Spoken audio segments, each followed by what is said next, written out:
share. Though unclear, work on Cyberpunk 2077 has been going on for quite some time. By Colin Stevens A recent interview has revealed that CD Projekt Red didn't begin developing Cyberpunk 2077 in earnest until after the release of The Witcher 3, Hearts of Stone.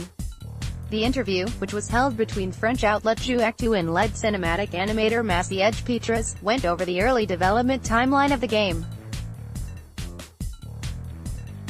Though Cyberpunk 2077 was formally announced in January 2013 through a brief teaser trailer, following a tease of the game in 2012, it wasn't until after the release of the first Witcher 3 expansion, Hearts of Stone, that work on Cyberpunk 2077 began in earnest.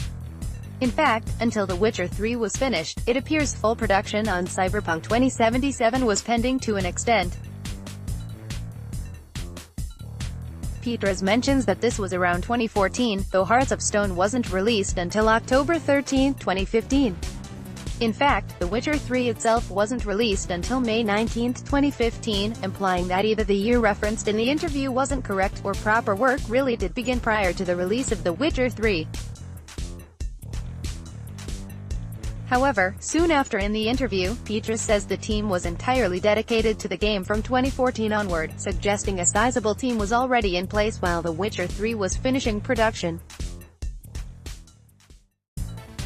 In a hidden message included in the E3 2018 trailer of Cyberpunk 2077, CD Projekt Red revealed that, as soon as we concluded work on Blood and Wine, we were able to go full speed ahead with CP2077's. Pre-production, Blood and Wine, The Witcher 3's final major piece of DLC, was released on May 31, 2016, suggesting that the full weight of CD Projekt Red's development muscle wasn't behind Cyberpunk 2077 until after this. While the timeline of exactly when the developer began properly working on Cyberpunk 2077 remains unclear, it's certain CD Projekt Red has been developing this game to some extent since 2012 or earlier. By 2013, a team of around 50 people had reportedly started working on Cyberpunk 2077. Between then and Hearts of Stone, it appears the development team grew, and after Blood and Wine's release in 2016, full development on the title began. Elsewhere in the interview, Pietras briefly mentions decision-making in the game, and the consequences and impacts of choices. He claims that the further players advance in the game, the more difficult choices will become. He also expects that players will interact with most of the NPCs in the game.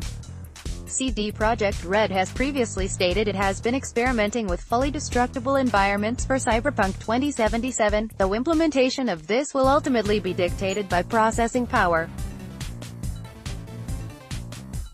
The developer has also teased its hacking mechanics for the game, and how it won't have loading screens while playing.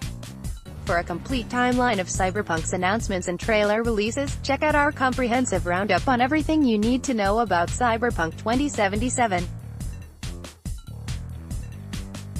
Colin Stevens is a news writer for IGN. Follow him on Twitter.